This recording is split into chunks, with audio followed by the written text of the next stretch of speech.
Selamat pagi saudaraku dalam Yesus, dalam berkat perlindungan Bapa dan Roh Kudus Sang Penghibur.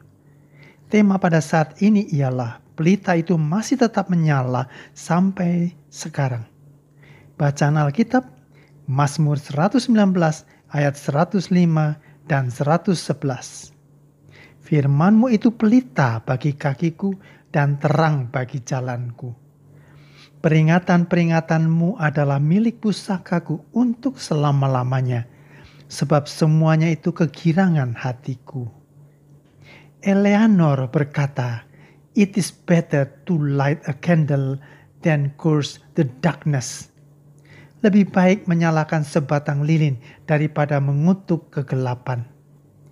Dalam hidup bermasyarakat, kita begitu mudah menyalahkan orang lain atau pihak lain atas kekurangan yang ada dalam hidup ini.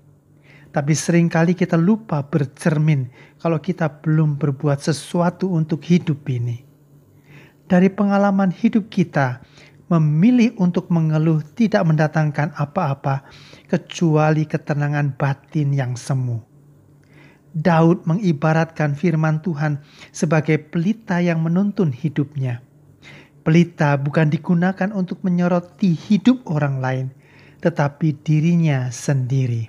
Ayat 105. Pelita mengisyaratkan kedekatan seseorang dengannya agar menerangi langkah kaki di kegelapan malam. Daud sadar akan keadaannya yang dalam kesulitan, himpitan, kesesakan, dan penindasan setiap saat. Namun ia bersumpah akan menjaga kedekatan dirinya dan berpegang pada hukumnya yang adil. Daud tidak melupakan firman Tuhan dalam kegelapan hidupnya, tetapi justru menggunakan sebagai terang agar dia bisa dipulihkan kembali saat salah melangkah.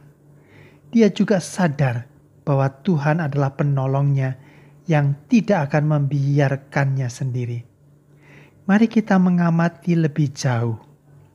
Sebagai pelita dan terang, firman itu membuat kita mengenal Allah dan diri kita sendiri. Firman Allah itu menunjukkan kepada kita hal yang salah dan yang dapat membahayakan kita. Pelita dan terang itu membimbing kita dalam pekerjaan dan jalan kita. Tanpa itu, dunia ini akan benar-benar menjadi tempat yang gelap. Yang kedua, kita juga memperoleh keuntungan dari firman Allah, yaitu terang bagi mata kita, terang bagi pikiran, terang bagi tingkah laku kita. Jika dikaitkan dengan dunia perjanjian baru, Yesus itu sendiri adalah firman. Yohanes 12 ayat 46.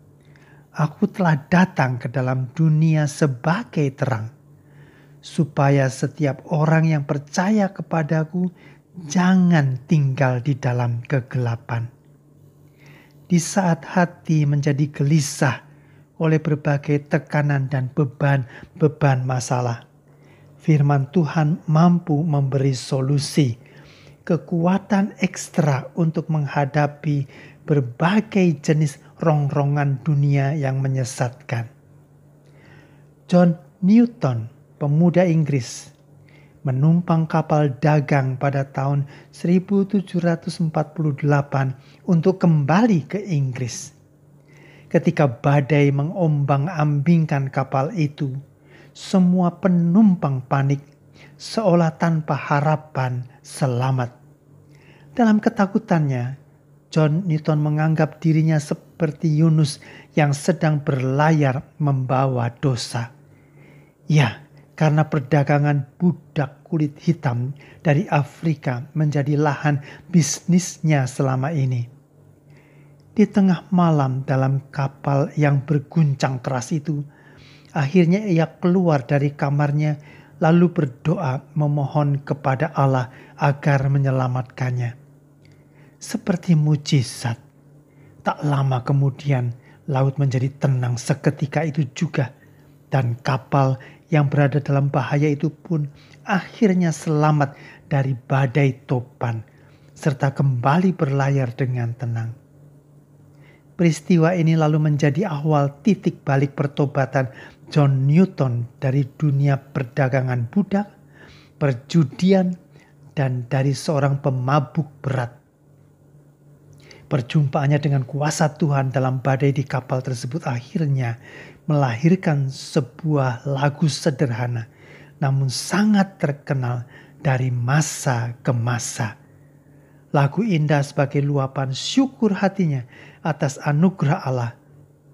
Lagu indah yang telah menjadi penghiburan bagi banyak orang di saat sukar dan gentar. Amazing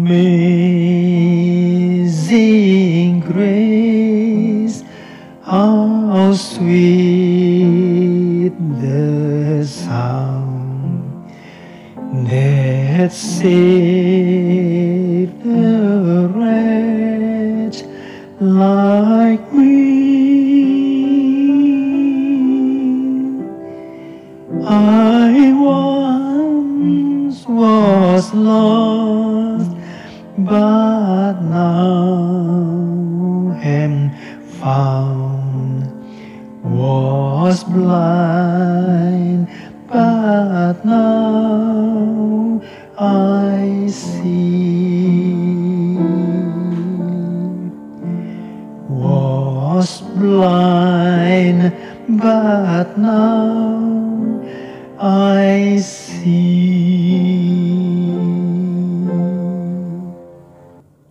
6 tahun setelah peristiwa badai, John Newton benar-benar memilih jalannya untuk menyerahkan diri menjadi pelayan Tuhan dengan meninggalkan dunianya yang lama dan belajar ilmu teologi Kristen untuk menjadi seorang pendeta.